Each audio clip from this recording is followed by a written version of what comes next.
श्रावण के इस पवित्र महीने में भगवान देवाधिदेव महादेव की कृपा से, करुणा से, उनकी उदारता से आयोजित की गई है।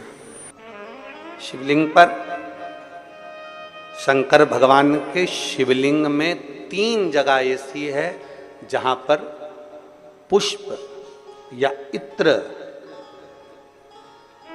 या बेलपत्र या सुगंधित पदार्थ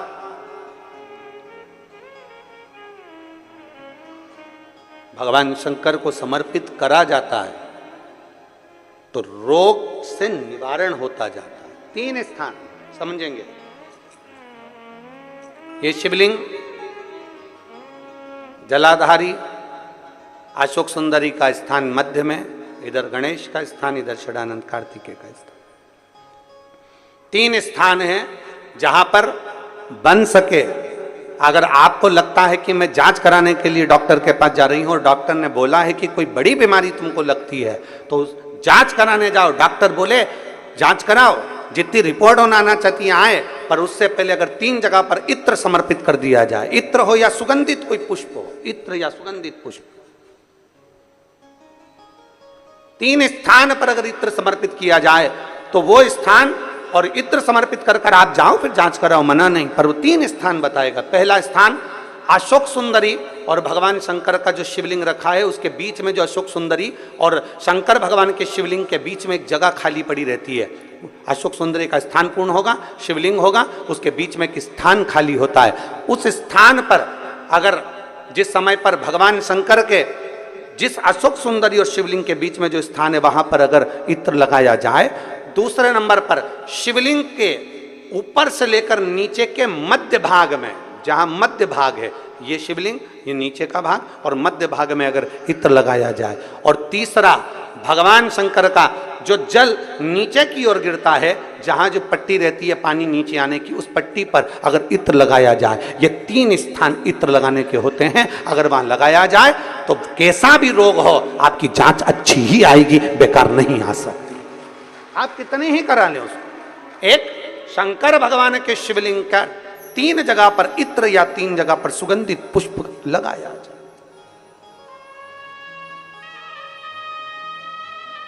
अब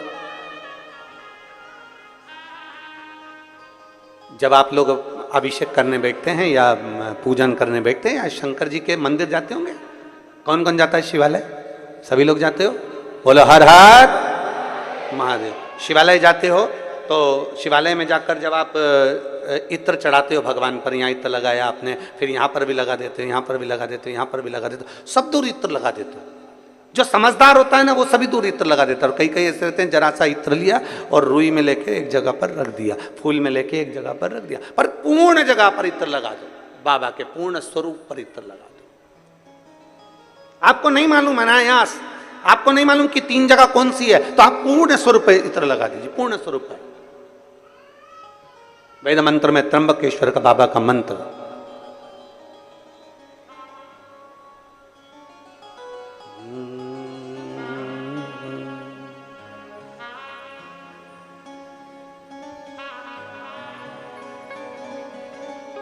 महामृत्युंजय मंत्र, वेद मंत्र का बड़ा सुंदर मंत्र, जिसका हम उच्चारण पूर्ण रूप से नहीं करते हैं व्यासपीठ से, उसको हम मंत्र को मन में गुनगुनाते हैं। एक बार आप भी बाबा के मंत्र को मन में गुनगुनाइए।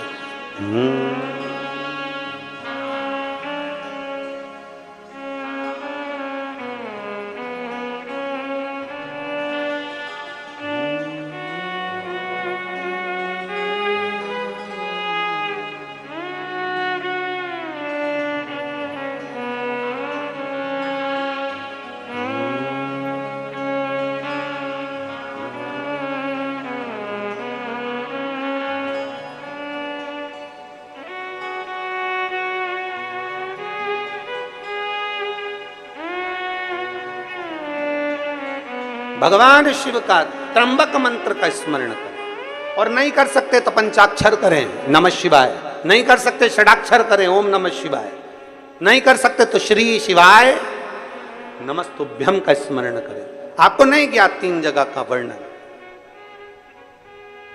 यहां तक शिव कथा कहती है ये जो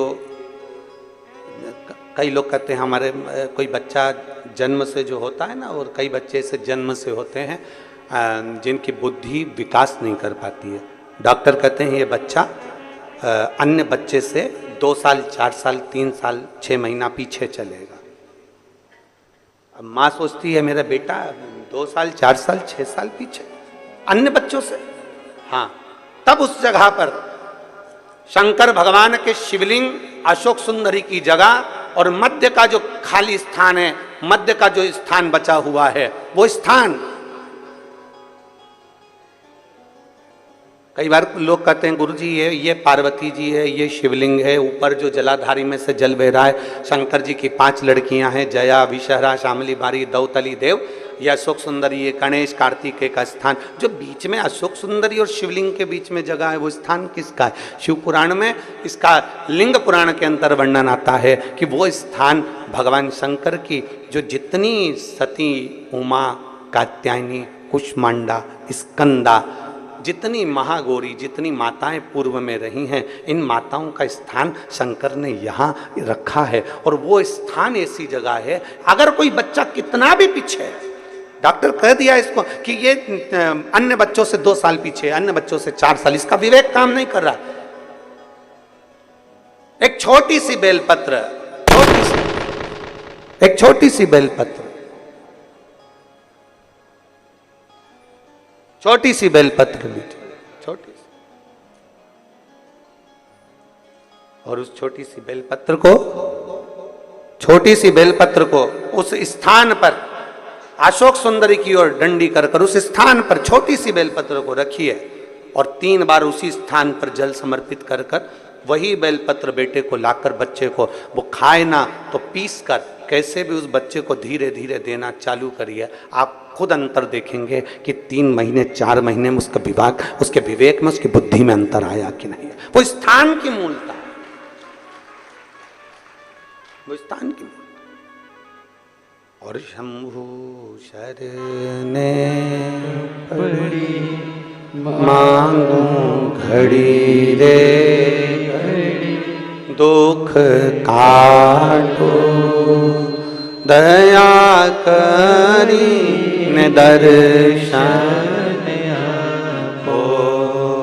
शंभु शरणे मांगू घड़ी रे, दुख काटो दया करी ने दर्शन आपो।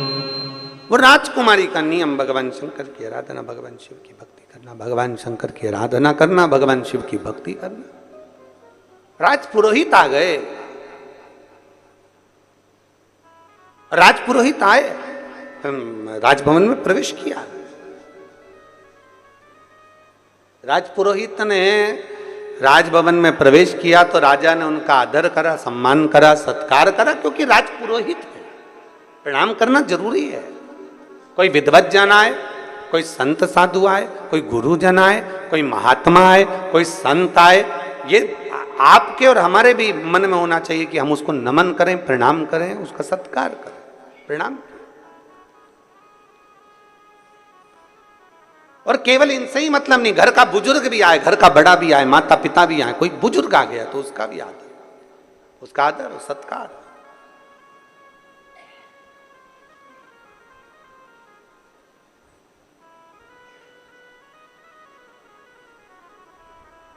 महाराज देखा, राजपुरोहित आए, कहा महाराज जी बेटी का भाग्य देखना है। बेटी का भाग्य? हाँ, ये बेटी का भाग्य देखकर बताओ, ये उसकी जन्म लग्न है, ये उसकी पात्रिका है, और आप उसका भाग्य देखिए, उसका भाग्य देखिए कैसा है।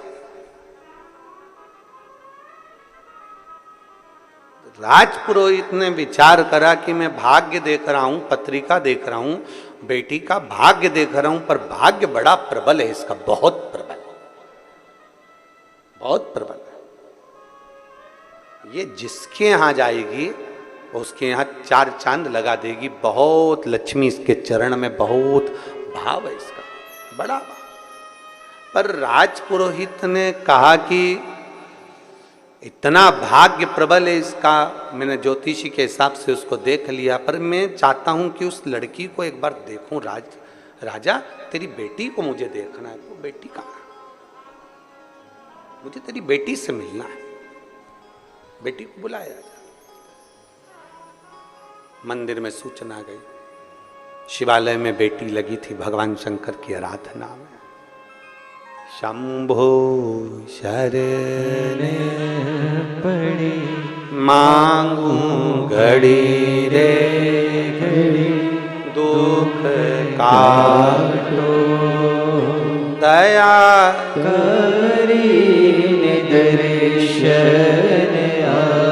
बेटी मंदिर में लगी, शिवालय में पूजन कर रही है, भगवान शंकर की माला सिद्ध कर रही है, माला तैयार कर रही है। बेटी माला बना रही थी, सूचना गई दरवाजे पर से, राजभवन से सूचना पहुंची, दरवाजे पर से सूचना पहुंची, महाराज राजकन्या के पास में आपके पिताजी ने आपको बुलाया। महाराज आवाज लगाए हैं, महाराज बुला रहे, आइए।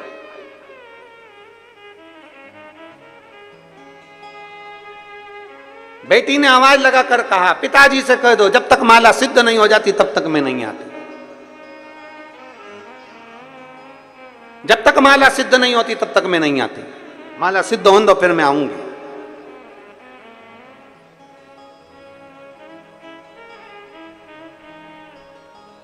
देवाधिदेव महादेव का श्रृंगार कर रही है, माला सिद्ध कर रही है। फिर निवेदन मेरी जीजियों से, मेरे जीजाओं से, मेरी बेटियों से, मेरे बेटाओं से, मेरी माताओं से, फिर निवेदन राष्ट्र के सारे श्रोता भाई बहनों से निवेदन है, शंकर के मंदिर जाने का तुम्हारा नियम है ना, कितना भी काम पड़ा रहे, शंकर के मंदिर जाने के नियम को तोड़ना मत, जाते रहो, उसके दरवाजे पर पहुंचते रहो। शिव मंदिर जाने के नियम को प्रबल कर लो, पक्का करो एक नियम। जब तुम्हारा नियम पक्का हो जाएगा तो अपने आप सब कार्य हो जाएगा। क्या नियम हमारे कार्य को प्रबल बना सकता? क्यों नहीं बना सकता। एक व्यक्ति ने सुन लिया कि कोई नियम लेना चाहिए, एक गुरुजी ने कह दिया नियम ले, कोई सा भी नियम ले पर ले। तो उस व्यक्ति ने नियम ले लिया कि मेरे पास में कुमार रहता है, मैं सुबह से कुमार का मुंह देखूंगा। घड़ा बनाने वाला कुमार, मिट्टी के बर्तन बनाने वाला कुमार, उसका मैं मुंह देखूंगा। नियम ले कोई सा भी, उसने नियम ले लिया, जब तक मिट्टी के बर्तन बनाने वाले कुमार का, मेरे पड़ोसी का मुंह नहीं देख लूं तब तक मैं खाना नहीं खाऊंगा। नियम लिया। अब रोज नियम से कुमार का मुंह देखता। एक दिन 8 महीने 15 महीने निकल गया, 8-15 महीने निकलने के बाद 1 साल पूरा निकल गया।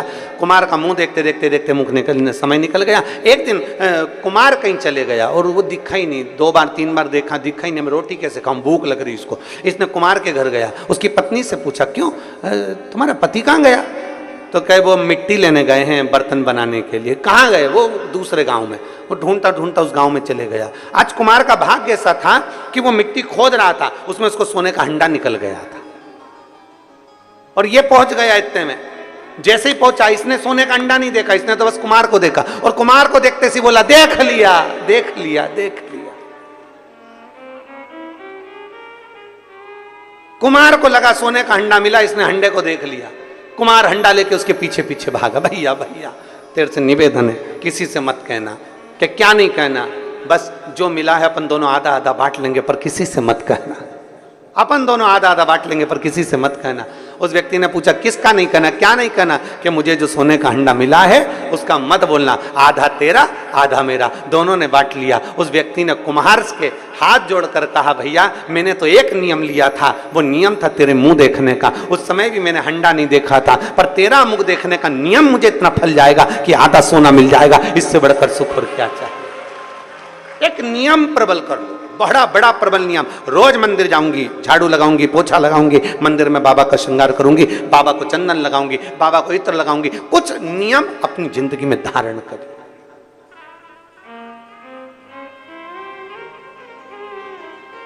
हम तो यहां तक कहते हैं आप कोई दूसरा नियम नहीं ले सकते तो एक नियम ऐसा ले लो, अपने दुकान जाते हो ना, अपनी सर्विस पर जाते हो ना, अपनी नौकरी पर जाते हो ना, अपनी ड्यूटी पर जाते हो ना, तो एक नियम ले लो। अभी कोई से भी रास्ते से जाते थे, पर एक नियम बना लो, शंकर जी का मंदिर जिस रोड पर पड़ता है, घर से निकलकर सबसे पहले उसी मंदिर के सामने से निकल कर जाऊंगा। आप मत जाओ मंदिर के अंदर। कौन बोल रहा है? कौन बोल रहा है मंदिर के अंदर जाओ? मंदिर के बाहर से चले जाओ। प्रणाम भी नहीं करना, मत करो। तुम तो अपनी गाड़ी चढ़ाओ, भुड़ भुड़ भुड़ भुड़ से निकल जाओ। कौन कह रहा है? पर नियम तो बनाओ कि मैं आज से नियम लेता हूं, मैं अपनी ड्यूटी पर जाऊंगा, अपनी नौकरी पर जाऊंगा, अपनी दुकान पर जाऊंगा। शंकर जी के मंदिर अभी तक दूसरे रास्ते से जाता था, मेरे नजदीक में जो शंकर का मंदिर उसके सामने से जाऊंगा। मत प्रणाम करो, मत देखो शिखर को, मत प्रणाम करो, मत जल चढ़ाओ, उसके सामने से तो निकल जाओ। उसके सामने से तो निकलो। आइसक्रीम वाला देखा है? आते हैं राजनांदगांव में आइसक्रीम बेचने वाले, वो बजाते हैं, और डमरू उसके पास रहता है, लंबा डंडा वाला, बजाते हैं। कोई जरूरी है? उसका काम है डमरू बजाना और चिल्लाता आइसक्रीम आइसक्रीम। और अंदर जो बच्चे होते हैं ना, दादी दादी दादी, एक दिन धर के, सर्दी हो रही ना, चुप बैठ, खांसी हो रही ना, नहीं अभी मौसम अच्छा नहीं है, तू नहीं खाएगा, नहीं पिएगा। अब पर आइसक्रीम वाले का नियम है, तुम खाओ चाहे मत खाओ, आओ चाहे मत आओ, आइसक्रीम ले चाहे मत लो, पर उसका नियम है डमरू बजा का आइसक्रीम। और अंदर जो बच्चे हैं उनके हृदय में उत्पात हो रहा है। मेरे को दादी, वो रोज आता है, रोज आवाज लगाता है। दादी ने उसको समझा भी दिया आइसक्रीम वाले को, हे भैया मेरे दरवाजे पर आके डमरू क्यों बजाता है? आइसक्रीम वाला बोला रोड तुम्हारी है क्या? आवाज मेरी, रोड मेरी, मेरी मर्जी, मैं कुछ भी करूं। आइसक्रीम वाला आवाज लगा रहा है। अंदर बैठे बच्चे, एक दिन मां संभालेगी, 2 दिन संभालेगी, 3 दिन संभालेगी, 4 दिन संभालेगी, 5 दिन संभालेगी। दादी गई भजन में और बच्चे गए ताई जी के पास। बड़ी मम्मी ताई जी क्या हुआ? आइसक्रीम वाला आया है, mummy please please, mummy please, सर्दी हो रही ना। दादी ने मना करता, नहीं तू प्लीज प्लीज, और पकड़ कर और आइसक्रीम फिर बड़ी माँ ने दिलाई दी, चाची ने दिलाई दी, उसको खाने को मिल गई। 1 महीना, 15 दिन, 20 दिन तुम रोकते रहे, पर एक दिन तो मौका लग गया और बच्चा बाहर आया और आइसक्रीम खा ही लिया। उसी तरह तुम भी जाते रहो, जाते रहो, जाते रहो, मत देखो, मत देखो, मत दर्शन करो, तुम तो जाओ जाओ जाओ।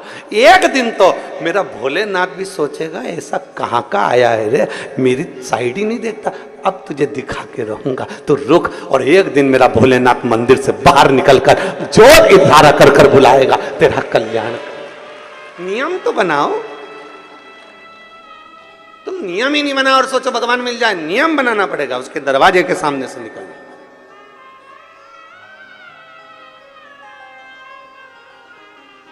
एक कथा बहुत पहले हमने सुनाई थी कि एक भक्त भगवान नहीं सुन रहे थे तो मंदिर जाता था, पर पानी लेकर जाता था, पानी लेकर जाता था, शंकर जी पे नहीं चढ़ाता था।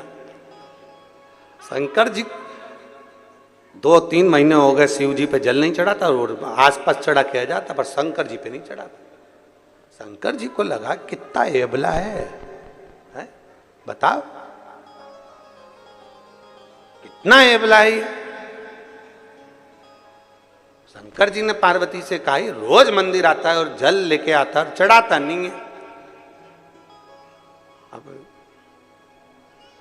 अब जरा विचार करिए,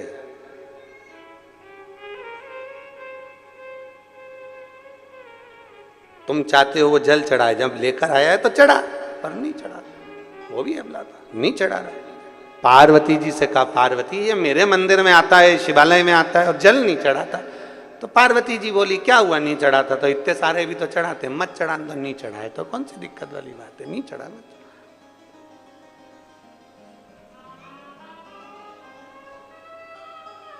दो 3 महीने निकले, अब शंकर जी से रिया नहीं गया।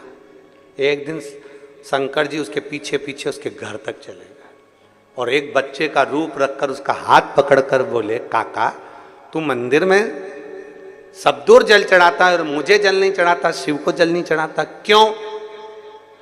काका ने कहा, शंकर हमारी नहीं सुनता इसलिए नहीं चढ़ाते। उसी समय शिव जी प्रकट होकर बोले, कल से सुनूंगा, पर तू अभी चल के जल चढ़ा, अभी चल जल चढ़ा। भोला है मेरा शिव, अड़भंगा है मेरा शिव। और शीश गंगा की धार, गले सर्पों का महादेव, बोले कैसे करूं तेरी सेवा, तेरी सेवा में जल ले आई, उसे मछली भी झूठा कराई, जल कैसे चढ़ाऊं, बोले कैसे रिझाऊं महादेवा, बोले कैसे करूं तेरी सेवा, शीश गंगा की धार, गले सर्पों का हार महादेवा, बोले कैसे करूं तेरी सेवा। कैसे करें हम सेवा, कैसे करिए जाए, हम कैसे प्रार्थना करें, कैसे निवेदन करें। एक नियम अपने भीतर बनाइए, उस नियम को अपने भीतर बनाओगे तो शिव प्रसन्न हो। एक बेलपत्र का, एक लोटे जल का, पूरा विश्व एक लोटे जल का नियम बनाया है। पिछले वर्ष कई करोड़ लोगों ने शिव भगवान शंकर का पार्थिव पूजन किया था, और इस साल उससे बढ़कर लोगों ने पार्थिव पूजन किया। मतलब ये अंदाजा है कि लोग एक लोटा जल शिव जी के मंदिर में चढ़ाते हैं तो उनका नियम पक्का होते चले जा रहा है। जब हम कोई नियम बना लेते हैं तो मेरे महादेव को तुम्हारा भंडार भरने के लिए आना ही पड़ता है। नियम बना है ना, एक पत्र आया है,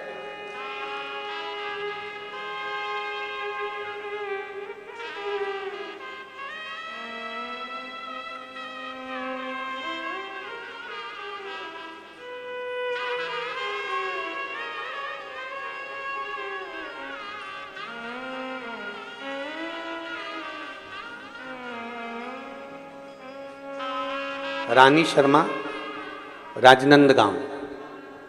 कहीं बैठी हैं रानी शर्मा? तो हाथ हिलाइएगा। आप ही हैं? हाथ हिला दो एक बार ऐसा। श्री शिवाय नमस्तुभ्यम। आइए एक बेलपत्र लेकर चलिए। मैं रानी शर्मा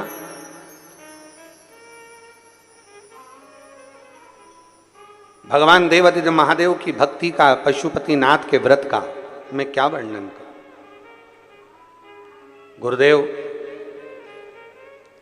मेरे बड़े बेटे की सरकारी नौकरी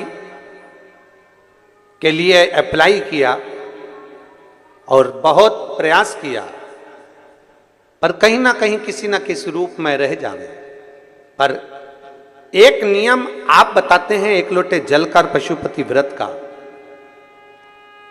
मेरे बाबा ने ऐसी सुनी कि मेरे बेटे की बाबा की कृपा से सरकारी नौकरी लग गई, इसलिए मैं बाबा को यहां प्रणाम करने के लिए आ जाओ।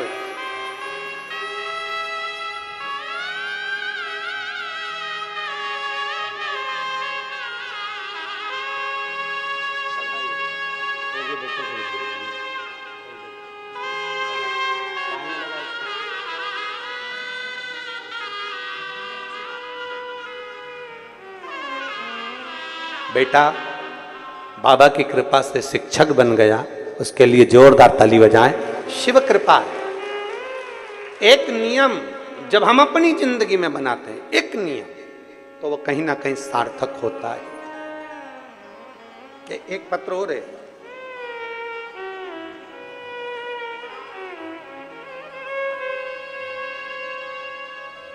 मेरा नाम तुलसी नेभानी है, मैं रायपुर से आई हूँ। तुलसी जी कहीं बैठी हैं? आप ही? श्री शिवाय नमस्तुभ्यम। एक बार हाथ हिला दो ऐसा। आ जाओ, एक बेलपत्र ले जाना। जाओ। मैं तुलसी नेभानी रायपुर से आई हूँ। मैं बाबा का क्या गुणगान करूँ गुरुदेव, मेरे पास शब्द नहीं है। हम नहीं जानते थे कि एक लोटा जल भी क्या शिव सब कुछ दे सकता है? क्या एक लोटे जल से मेरा देवादिदेव महादेव भंडार भर सकता है? गुरुदेव, बाबा की कृपा से शिव जी को पहली बार कथा सुनकर हमने 1 लोटा जल चढ़ाना प्रारंभ करा। केवल एक ही नियम लिया हमने, हमारे पास कोई दूसरा नियम नहीं है। शंकर के मंदिर जाना, जल चढ़ाना और टीवी के सामने बैठकर आपकी शिव महापुराण की कथा को सुनना। ऐसी कोई कथा नहीं जो आपकी नहीं सुनी हो। टीवी के सामने आसन लगा के बैठती हूँ और कथा सुनती हूँ। बाबा से बस एक प्रार्थना करती थी, बाबा मेरी पूरी जिंदगी किराए के मकान में निकल गई, मेरा पूरा जीवन, मेरी अवस्था पूरी किराए के मकान में निकल गई, क्या मैं मेरी पूरी अंतिम अवस्था तक भी क्या किराए के मकान में रहूंगी? मेरे भोलेनाथ ऐसी कृपा कर दे कि मेरा खुद का मकान बन जाए।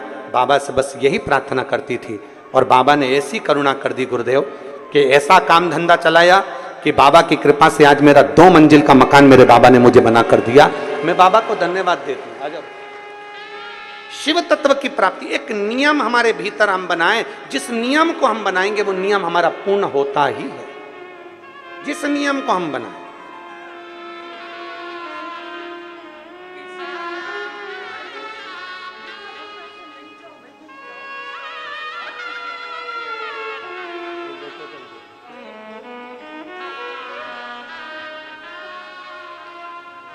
शिव कृपा के बिना नहीं मिल सकता।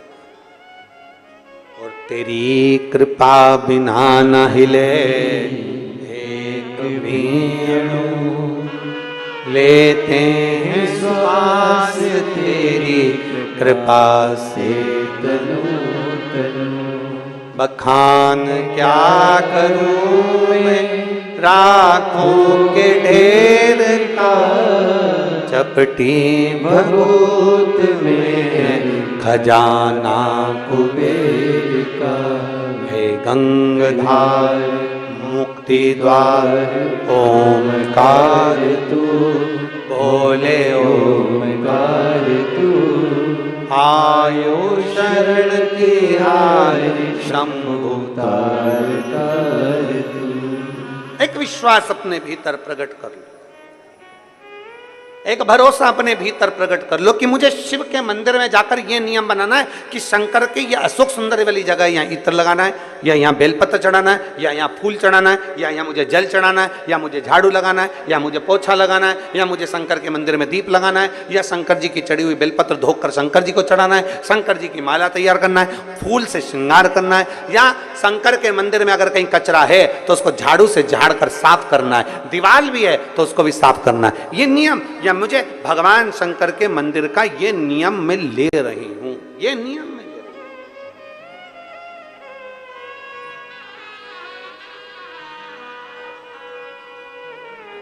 बेटी ने आवाज लगाया, पिताजी से कह दो मैं माला सिद्ध कर कर आती हूं। राजकुमारी ने आवाज लगा दी, कह दो पिताजी से मैं माला सिद्ध कर कर आती हूं। एक नियम पक्का होना चाहिए, मतलब मंदिर जाना है, जाना है। घर में 50 काम है, मैं आती हूँ, अब भी आई, 2 मिनट के अंदर गई, जल चढ़ाया। मत रुको मंदिर में, कौन कहता है मंदिर में रुको? मंदिर में रुकने का बोलता कौन है? हम तो कभी नहीं कहते कि मंदिर में बहुत घंटों तक बैठो। काय को बैठो? राम जी के मंदिर में बैठने की जगह होती है, देवी जी के मंदिर में बैठने की जगह होती है, नारायण के मंदिर में बैठने की जगह होती है, सारे मंदिरों में बैठने की जगह होती है, पर शंकर जी के मंदिर में बैठने की जगह नहीं होती। जो आता है पानी ढोल कर जाता है, इतना पानी ढोल जाता है कि साड़ी भी ऊंची कर कर जल चढ़ाना पड़ता है। तो भगवान शंकर कहते हैं मेरे मंदिर में आके बैठो मत, फालतू बर्बाद टाइम क्यों करते, चलो अपने घर जाओ, जल चढ़ाओ, जाओ। काय को फालतू का समय बर्बाद कर रहे हो? चलो निकलो यहां से, बाहर जाओ, चलो।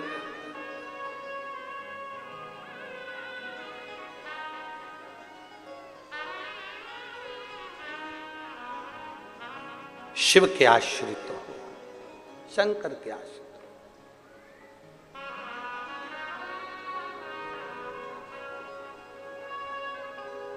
हो। और भगवान देवाधिदेव महादेव का चरित्र कहता है, भगवान शंकर का पावन चरित्र कह रहा है, भगवान शिव का पावन चरित्र कह रहा है। शिव महापुराण की कथा वर्णन कर रही है। राजकन्या ने कह दिया कि पिता से कह दो कि मैं आती हूं, अभी मेरी माला पूर्ण तरह से तैयार हो जाए, शिव का श्रृंगार कर दूं, तब मैं पहुंच जाऊं। शिव की सेवा छोड़ना नहीं चाहिए।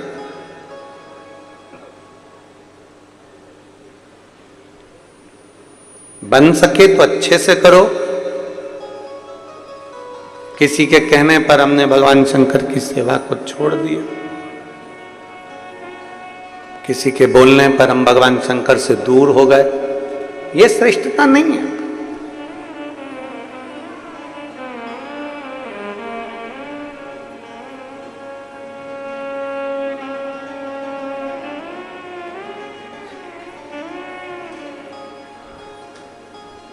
साड़ी खरीदने के लिए दुकान पर जाते हो आप लोग? बोलो तो जम के। एक साड़ी देखकर ही ले आते हो क्या? कितनी साड़ियां देखते हो? कम से कम 5, 7, 10 साड़ी तो देखते हो। और मेरे जीजा उन भी कपड़े खरीदने जाते हैं तो 10 तरह का जीन्स देखते हैं, टी शर्ट देखते हैं, कपड़ा देखते हैं कि भाई ये जो अच्छा लगेगा वही तो लेंगे। बच्चों के लिए कपड़े खरीदने जाते हैं तो 10 तरह का कपड़ा देखते हैं, जो अच्छा लगता है वही तो लेते हैं। अब जरा विचार करिएगा,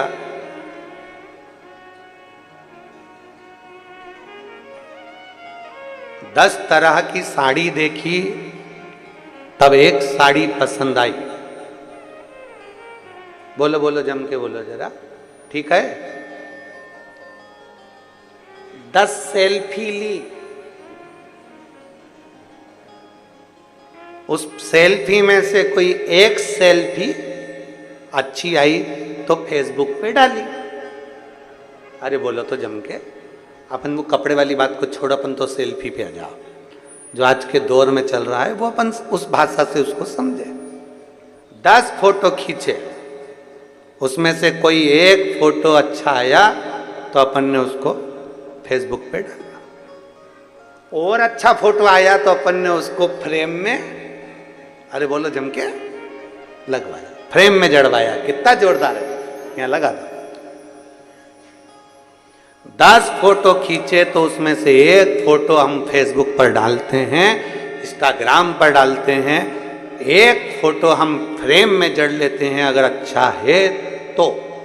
10 में से एक अच्छा निकला तो हमने उसको फ्रेम में जड़ा, फेसबुक पे डाला, आपको अच्छा लगा। 10 में से एक फोटो अच्छा लगा तो फ्रेम में जड़ा गया, फ्रेम में लगाया गया। उसी तरह 10 बार दिन भर में भगवान को पुकारते रहो। कोई सी पुकार अगर भोलेनाथ को अच्छी लग गई तो उसके भी दिल की फ्रेम में तुम जाकर बैठ जाओ। 10 बार पुकार, जब फ्री हो जाओ, जब तुम्हारा मन लग जाए, जब तुम्हारा चित्त लग जाए, बैठ गए। श्री शिवाय नमस्तु, श्री शिवाय नमस्तु। क्यों? कई लोग प्रश्न करते हैं, गुरुजी आप कथा करते हो, कथा के बीच में श्री शिवाय नमस्तुभ्यम बुलवाते हो, ये बार बार कथा के बीच में क्यों बुलवाना? क्योंकि आप 10 बार पुकारोगे, आप 25 बार पुकारोगे, आपकी पुकार में से एक पुकार मेरे शंकर को प्रिय लग जाएगी, मेरे शंकर को पसंद आ जाएगी। और कौन सी पुकार तुम्हारी भगवान शंकर को प्रिय लग जाए? आपका कौन सा फोटो अच्छा आ जाए तो आप उसे फ्रेम में जड़ लेते हो, और भगवान शंकर को कौन सी पुकार अच्छी लग जाए तो भगवान शंकर अपने दिल में जड़ लेते हैं उस फोटो, उस पुकार। आप पुकारते रहो, आप उसको बुलाते रहो, आप उससे विनती करते रहो, आप उससे निवेदन करते रहो, आप उससे कहते रहो, वो आता है। जब फ्री मिल जाओ, जब समय मिल जाए तब उसे पुकारो।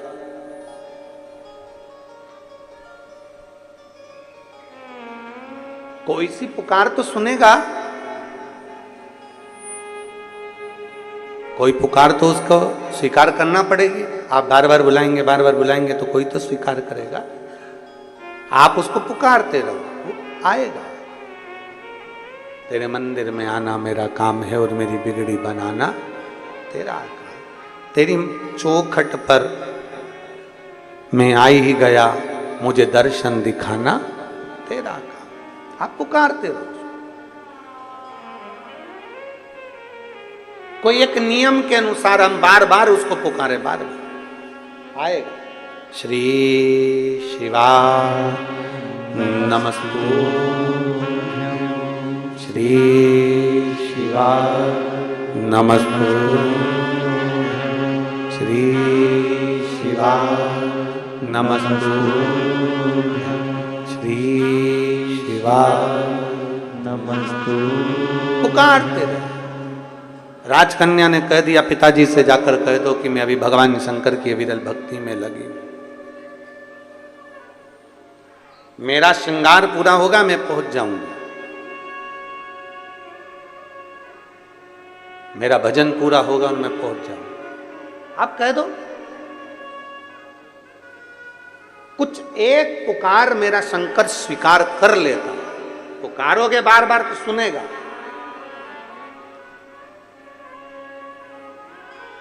क्यों?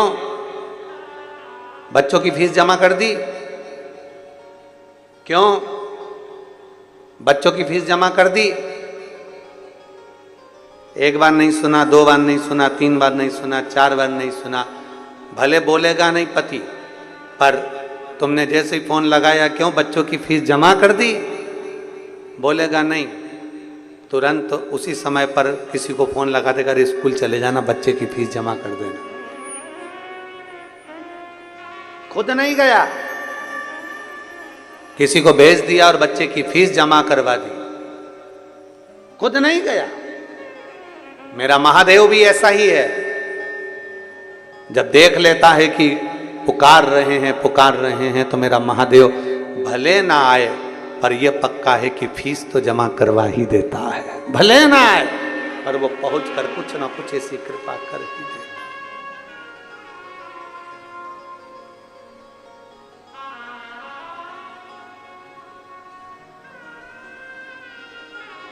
और मैंने तेरे ही भरोसे बाबा, तेरे ही भरोसे हवा में उड़ती जावांगी बाबा, डोर हथों छड़ी ना मैं कटी जाऊंगी।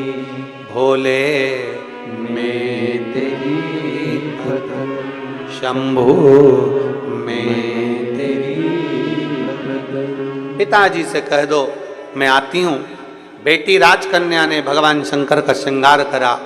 राजपुरोहित पत्रिका देखकर समझ गई कि इसका भाग्य प्रबल है, एक बार लड़की को देख लूं वो कैसी है, उससे मिल लूं। राजपुरोहित ने इंतजार किया।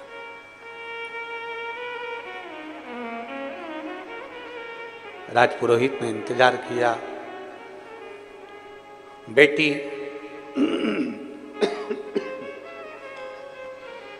अपनी सहेली के साथ में दौड़ कर आई। श्रृंगार करने के बाद जब बेटी दौड़ कर आई अपनी सहेली के साथ में, दौड़ कर आई,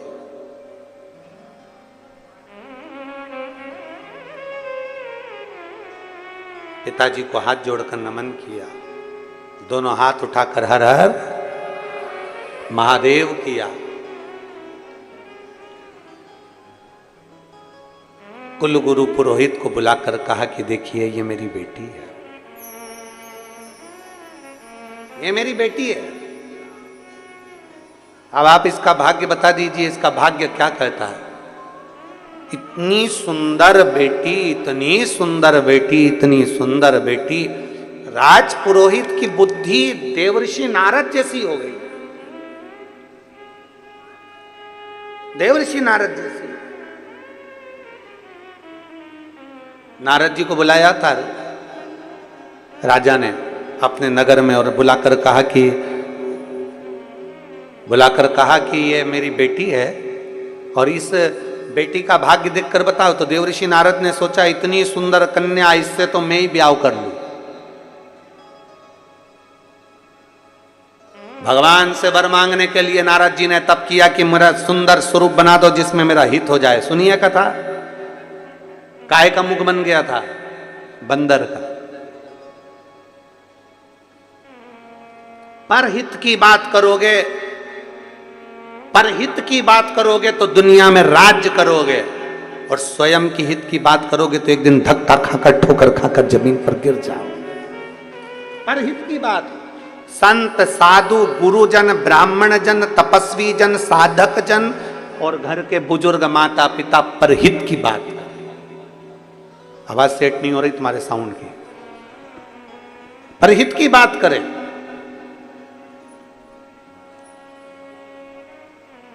माता पिता गुरु शिक्षक सदगुरु, परहित की बात, परहित। और जब परहित की बात करेंगे तो एक आनंद के साथ हम आगे बढ़ेंगे, परहित के साथ। कितना सुंदर हमारा भारत भूमि का एक स्वभाव है, कितनी सुंदर बात है। सर्वे भवन्तु, जम के बोलो जरा, जम के, सर्वे भवन्तु सुखिना, सब सुखी रहे। धर्म की, आवाज थोड़ी धीमी आ रही है, जरा जम के बोलो, धर्म की, अधर्म का, प्राणियों में विश्व का कल्याण हो। यह हमारा सनातन धर्म कहता है कि विश्व का कल्याण हो। यहां सनातन धर्मी कहते हैं कि विश्व का कल्याण हो, बाकी के लोग कह सकते हैं कि हमारा कल्याण हो, और सनातन धर्म कहता है कि विश्व का कल्याण। यहां संपूर्ण जगत के हित की बात कही गई, संपूर्ण विश्व के कल्याण की बात कही गई। आज ये जजमान परिवारों यहाँ बैठे हुए हैं, सीताराम गौरी शंकर खंडेलवाल राजनंद गांव से, चंद्रशेखर पिल्ले जी, श्री अनिल शुक्ला जी, परमेश्वर सिन्हा जी, ये सब बैठे हैं। कथा के मुख्य यजमान का पद ग्रहण कर कर बैठे हैं। किस लिए बैठे हैं? कि हमारे राजनंद गांव की कथाएं छत्तीसगढ़ की पवित्र भूमि पर भले ऑनलाइन कथा चल रही हो, पूरा विश्व इस कथा को देख रहा है, पूरा विश्व सुन रहा है।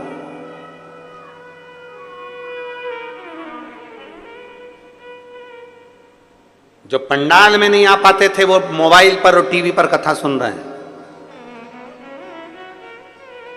अपने क्षेत्र की कथा, अपने छत्तीसगढ़ की कथा एक आनंद सुख के साथ हो, लोग श्रवण करें।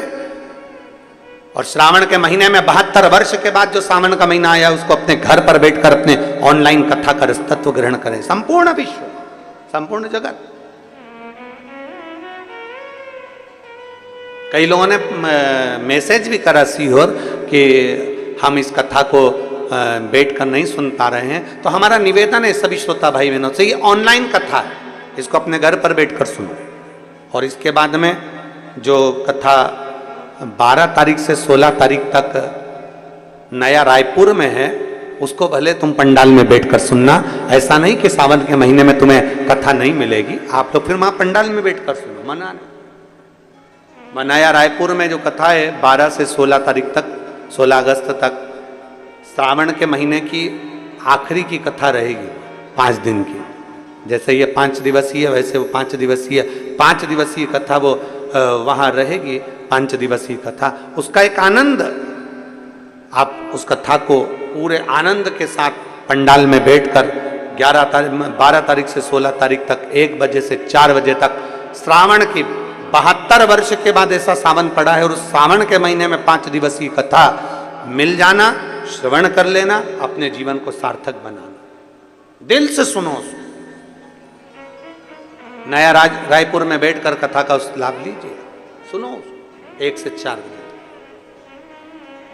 शिव तत्व की प्राप्ति।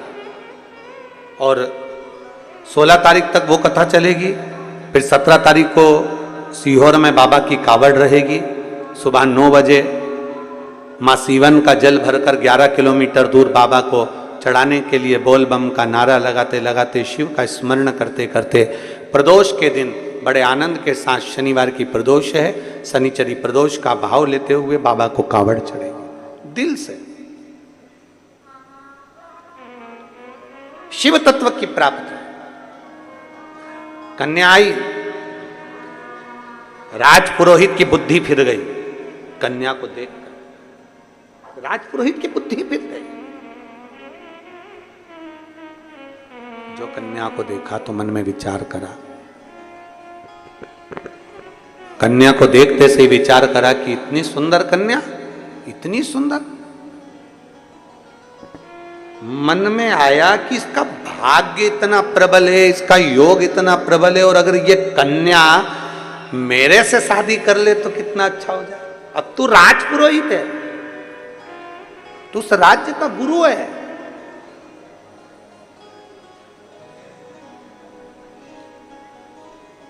जब किसी शिव भक्त की ओर गलत दृष्टि से देखा जाता है तो उसकी गति बिगड़ जाती है। बहुत बहुत सावधानी। 16 सोमवार अगर किसी ने व्रत किए होंगे तो उनको कथा याद होगी। किसी ने करे, आप लोगों में से किसी ने 16 सोमवार करे? अरे वाह। 16 सोमवार की कथा आती है कि रानी ने पूजन का सामान खुद को जाना था, तो रानी पूजन का सामान किसके हाथ से भेज देती है? एक सेविका के हाथ से, एक नौकरानी के हाथ से, एक दासी के हाथ भेज देती। एक सेविका के हाथ से, एक दासी के हाथ से जब पूजन का सामान भेजती है, तब वो रानी दर दर धक्के खाती है, दर दर भटकती है।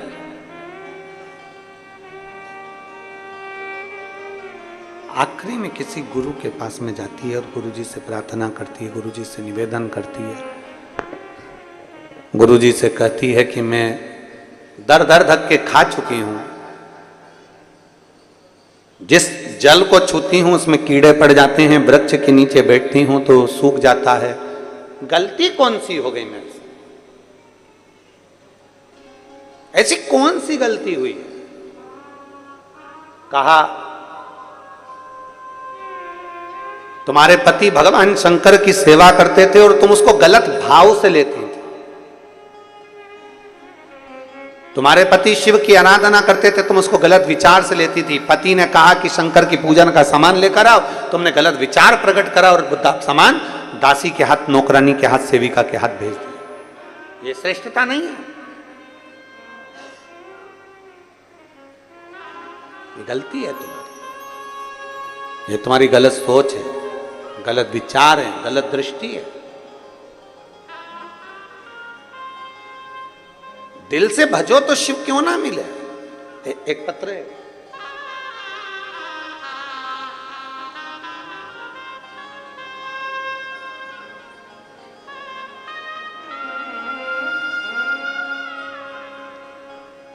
मैं दामिनी देवांगना, पति श्री दिनेश कुमार देवांगन,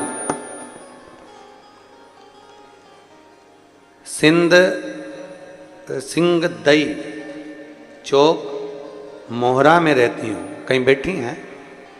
आप ही हैं? श्री शिवाय नमस्तुभ्यं। आ जाओ, एक बेलपत्र लेकर चले जाना, आ जाइए। मेरी बेटी गीतांजलि देवांगन आई हैं क्या? गीतांजलि भी आई है साथ में? हाथ हिलाओ गीतांजलि। मेरी बेटी गीतांजलि देवांगन, ये डीले कम करिए और आवाज थोड़ा क्लियर करिए, ऊपर थोड़ा पीछे का, ऊपर वाला बढ़ाइए इसको। मेरी बेटी गीतांजलि देवांगन, जिसको एक चर्म का रोग हो गया था, जिसके कारणवश इसके बाल गुच्छे की गुच्छे, पूरे के पूरे बाल इसके निकलते चले गए। कभी कहीं के बाल निकल जाते, कभी कहीं के, और पूरे बाल इसके धीरे धीरे धीरे धीरे चले गए। डॉक्टरों को दिखाया, डॉक्टरों ने इलाज करा, पर उससे भी इसके बाल नहीं आए। इसके बाल 2 दिन 3 दिन निकलते और पूरे की पूरा गुच्छा की गुच्छा बाल अपने आप चले जाते, क्योंकि इसको एक चर्म रोग हो गया। डॉक्टर ने कहा इसका इलाज हमारे पास में नहीं। तब हमने शिव महापुराण की कथा सुनना प्रारंभ करी टीवी पर, सीहोर गए, वहां से रुद्राक्ष लेकर आए। मेरी सासू जी ने कहा कि उस रुद्राक्ष को तांबे के कलश में गलाकर उसका जल इस बच्ची को पीने को भी दो और उसी से इसका स्नान कराना प्रारंभ करा। हमने बेटी को शंकर पर चढ़ी हुई बेलपत्र देना चालू करा, बेटी को शंकर जी के मंदिर भेजना चालू करा। रुद्राक्ष का जल लाते, उस जल को पिलाते, और वही जल इसके बालों में भी लगाना प्रारंभ करा। डॉक्टरों की दवाई तो हमने बंद कर दी क्योंकि उससे आराम नहीं लग रहा था, क्योंकि उससे पूरे के पूरे बाल गुच्छे के रूप में निकल रहे थे। तब हमने बेटी को रुद्राक्ष का जल देना प्रारंभ करा। आज मैं बाबा को धन्यवाद देने के लिए आई हूं कि अब बेटी को एक भी दवाई देना नहीं पड़ती और मेरी बेटी के पूरे बाल आ गए और मेरी बेटी ठीक हो गई। मैं बाबा को धन्यवाद देने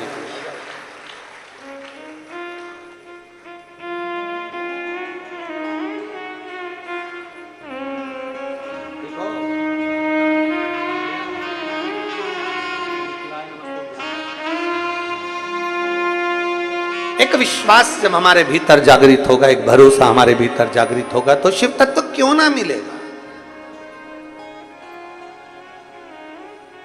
शिव तत्व कैसे प्राप्त नहीं होगा।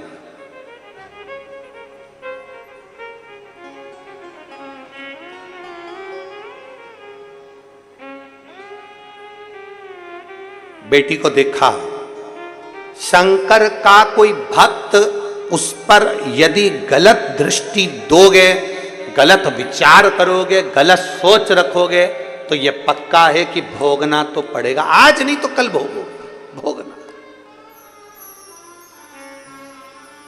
गलत करोगे तो भोगना तो है। इसीलिए बार बार कहते हैं, मत बुरे कर्म कर बंदे वरना पछताएगा। भगवान की आंखों से तू बच नहीं पाएगा, तू बच नहीं पाएगा। अरे ओ अज्ञानी मत तेरे कर्म का फल भी तू ही पाएगा। जैसा तेरे आएगा। मत बुरे कर्म कर बंदे वरना पछताएगा। भगवान की आंखों से तू बच नहीं पाएगा, बच नहीं पाएगा। एक विश्वास के साथ, दृढ़ता के साथ में शिव को पुकारो। एक पत्र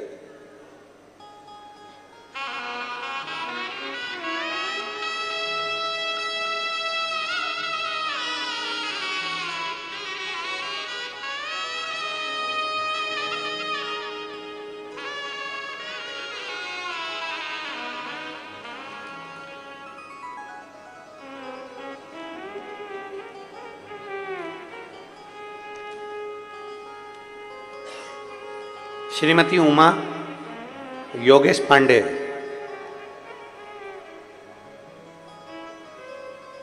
कहीं बैठी हैं? श्री शिवाय नमस्तुभ्यम। सासू जी आई हैं क्या? नहीं आई हैं। आ जाओ, उनके लिए बेलपत्र ले जाना चाहिए।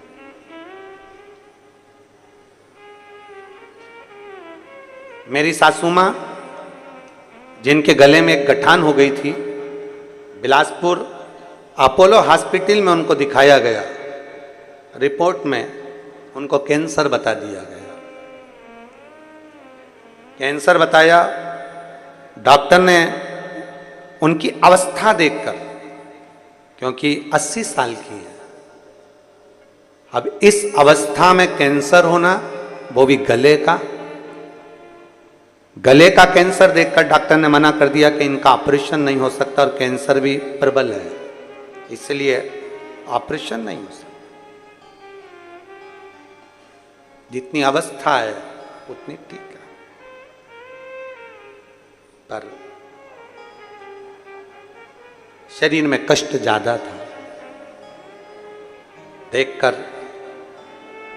डॉक्टर ने कहा कि ऑपरेशन कैसे करें, अवस्था ज्यादा है और कैंसर भी प्रबल है, इसलिए ऑपरेशन। आज भी बाबा की कृपा से ठीक है। मैं बाबा को यहां धन्यवाद देने के लिए आई।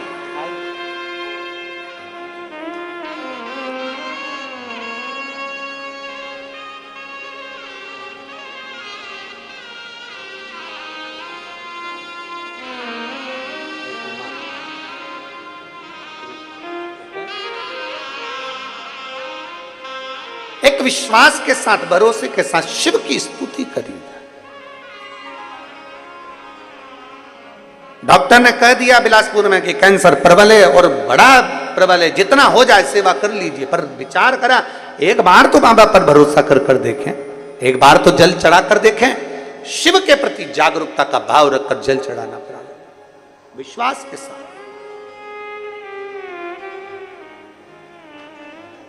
और अंत समय प्रभु आना पड़ेगा, वचन दिया तो निभाना पड़ेगा। आए ना आए प्रभु कुटुंब कबीरा, अंत समय प्रभु आना पड़ेगा, वचन दिया तो निभाना पड़ेगा। अंत समय प्रभु आना पड़ेगा, वचन दिया तो निभाना पड़ेगा। एक शिव भक्त की ओर दृष्टि करना, शंकर भगवान का भजन करने वाला शिव को एक लोटा जल चढ़ाने वाले पर कुदृष्टि, बेकार दृष्टि डालना बर्बादी का लक्षण है, बर्बादी का लक्षण।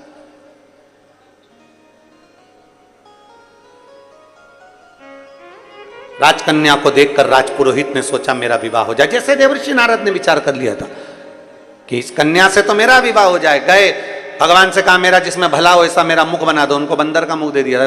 इसके लिए क्या करा भगवान ने, तुरंत जो इसने विचार करा तो राजा ने पूछा बताओ ना मेरी बेटी का भाग्य क्या है। बार बार राजा पूछ रहा है, इसने भाग्य पढ़ लिया था कि बड़ी सुलक्षण है, बड़ी अच्छी है, बड़ा प्रबल भाग्य है। इसने अब राजा को भाग्य बताना प्रारंभ करा, तुम्हारी बेटी जिस लड़के के साथ ब्याहेगी उसका पूरा कुल डूब जाएगा, बर्बाद हो जाएगा।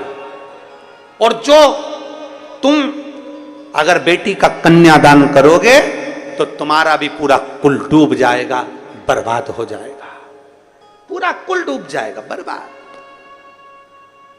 राजा की आंखों में से जल बहने लगा, मेरी बेटी का भाग, ये मेरी बेटी का भाग, जहां शादी करेगी उसका पूरा कुल डूब जाएगा, पूरा कुल। और मैं कन्यादान करूंगा तो मेरा भी पूरा कुल डूब जाएगा। ये मेरी बेटी का भाग्य है, ये मेरी बेटी की किस्मत है, ये मेरी बेटी का भाग्य ऐसा हो सकता है। रोने लगा राजा। कुल पुरोहित से पूछा गया आप बताओ मेरी बेटी के लिए फिर मुझे करना क्या पड़ेगा, मैं क्या करूं, इसका कोई हल निकालिए, इसका कोई उपाय बताइए। कहा इसका एक उपाय है, लकड़ी की एक पेटी बनाई जाए, लड़की को पूरा आभूषणों से, सोना चांदी हीरा पन्ना माणिक मोती से उसको पूरा जेवरों से सुसज्जित किया जाए और लकड़ी की पेटी में इसको भरकर पानी में, नदी में छोड़ दिया जाए।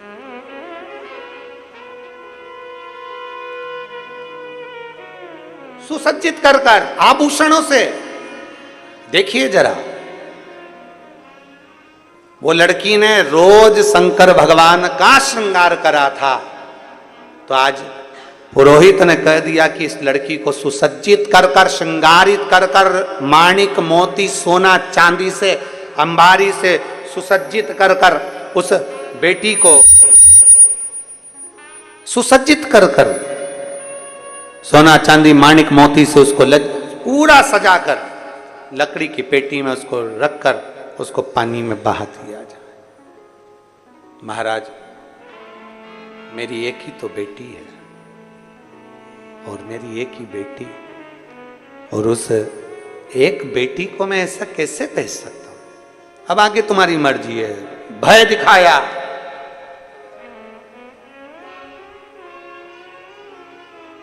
भय,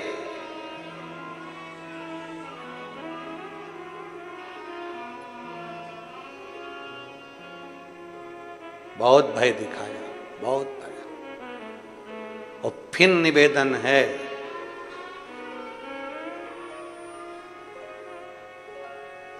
किसी से डरो ना डरो।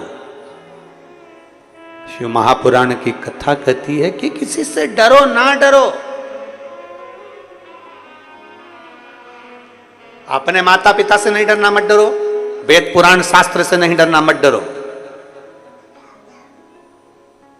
गुरु से नहीं डरना, मत डरो। संत साधु गुरुजन ब्राह्मण जन से नहीं डरना, मत डरो। किसी से मत डरो तुम तो। पर शिव पुराण कहती है अपने कर्म से जरूर डरना, क्योंकि कर्म का भोग तो अच्छे को भोगना पड़ता है। कर्म का भोग भोगना पड़ता ही है। कर्म से जरूर डरना, अपने कर्म का भोग भोगना पड़ेगा। वो कोई दूसरा नहीं भोग सकता, स्वयं को भोगना है, स्वयं को।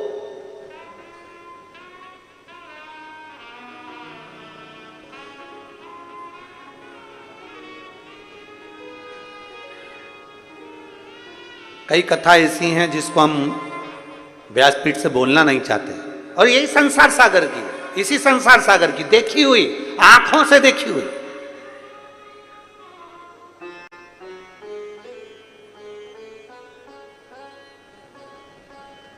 इसी संसार सागर की कथा है।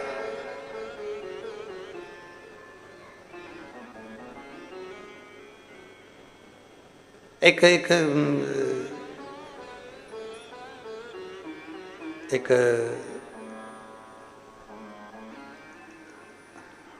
डॉक्टर बड़े प्रसिद्ध हैं, और उन प्रसिद्ध डॉक्टर के दरवाजे पर एक नर्स, एक बेटी एक सेवा करती है, सेवा करती। अब जितने भी मरीज आए ना तो उनको देखकर हंसती, बहुत हंसती।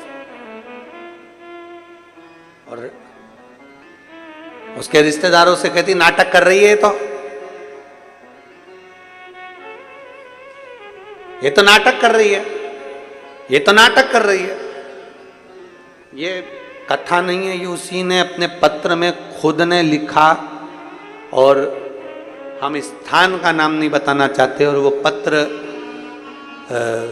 पढ़ा तो वो नर्स जो थी उसकी भी आंख में जल भरा हुआ था, सिस्टर की आंख में भी जल था, हंसती थी।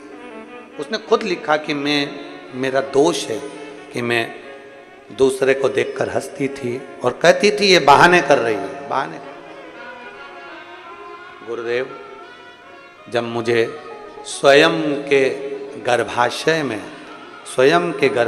में जब गांठ हो गई, और जब गर्भाशय में गांठ हुई और एक नहीं कई गांठें हो गई, और फिर उसका जांच कराया गया, फिर उसकी रिपोर्ट आई, तो मैं खुद रोती थी। हम दुनिया पर हंसते हैं, एक उंगली हमने किसी पर उठाई है तो ये 3 उंगली एक ना एक दिन आपकी ओर जरूर जाएगी, ये निश्चित है।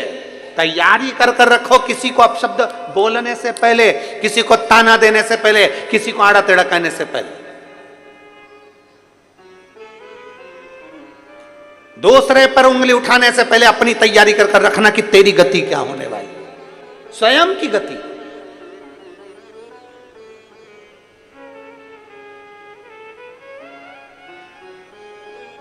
अपनी स्वयं की गति क्या है।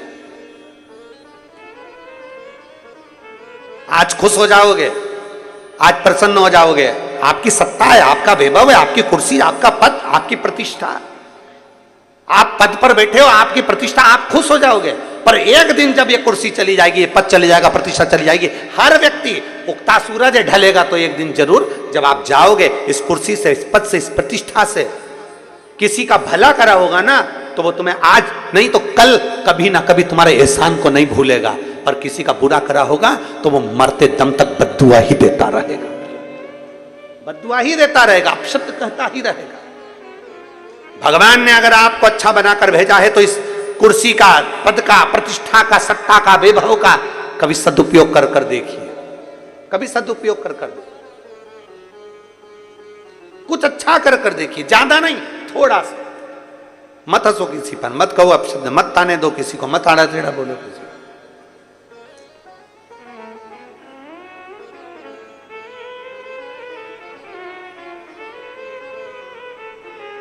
ये एक इस व्यासपीठ ने बहुत कुछ देखा है, बहुत कुछ देखा है,